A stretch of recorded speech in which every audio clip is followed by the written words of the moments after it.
Hello everybody, Steve Politi, NJ Advanced Media, James Kratz, Keith Sargeant. A 24-17 Rutgers loss to Indiana. I know that we do not allow moral victories here, but it's a moral victory. I mean, considering what happened the last 2 weeks, definitely to be competitive in the second half, to have a defensive stop, to have receivers catching passes, to have a competent quarterback play, it's better than, it's something.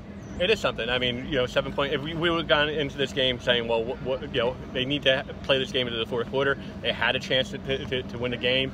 Offsides that really credit to Indiana. Great play design. It was a great, and a senior. And again, John Badicke made a lot of plays. Been a really good player, but and Chris Ashton to throw him, you just can't jump off sides there. And that was on 4th and 1 late in the game with the chance to get the ball back. Yep. I mean, I would have loved to have seen that. That would have been fascinating to see what Art does in a 2-minute drive.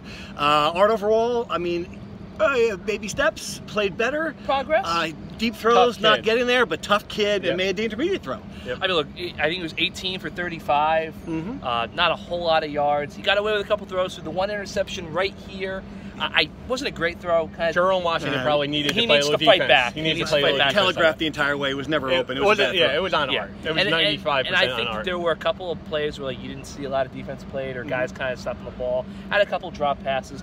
I thought he was better. He made better decisions. If Art can make incremental progress each week, that's what this team needs. Yep. What I don't like was the defense in the first half, and the pass defense especially. Guys just running wide open against that zone, no pressure. That's a bad sign with what's coming up with the offense. No doubt. And we can't really just sugarcoat, a loss is a loss. Yes. Big picture, they're 1-4. 292 yards. It's a complete game, and the first half was the reason why they lost the game. The one thing is, last 2 weeks we've been talking about on this video, and we've been asking Chris Ash, has the team quit? Clearly they didn't quit not. in this Absolutely. game. So, again, another positive. Are they going to win a game? They've gotten.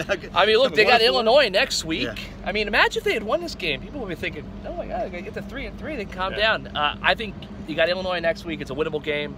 Maybe they start as a favorite for the first time in forever on the betting line. I don't know. Maybe 1.5 point. Yeah. I'll say Rutgers is a 1.5 point favorite when the line opens. Okay.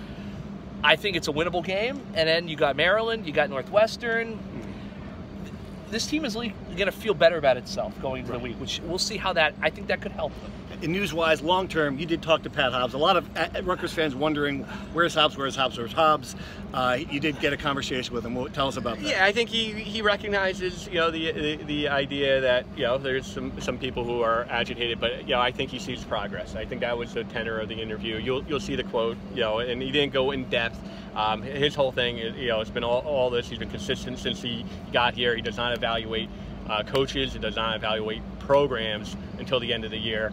We're only 5 games into this, so you can't expect him to make a complete evaluation. But he does recognize that the team's struggling. But I think he liked what he saw there today. I wonder if he liked what he saw when he looked around the stadium. I mean, we're talking about positives. The fact that the crowd continues to get smaller. It's an issue. There wasn't 20,000 people here today. Beer Fest was fantastic. By the way, I'll have a comment about that in the morning. But overall, people have given up. And this isn't Pat Hott. This is me saying it's an issue because, and I documented at the very beginning of the year. There's probably 20,000 fans. And when I say that, they announced 32,000, which we've kind of established now that that's not a legit number.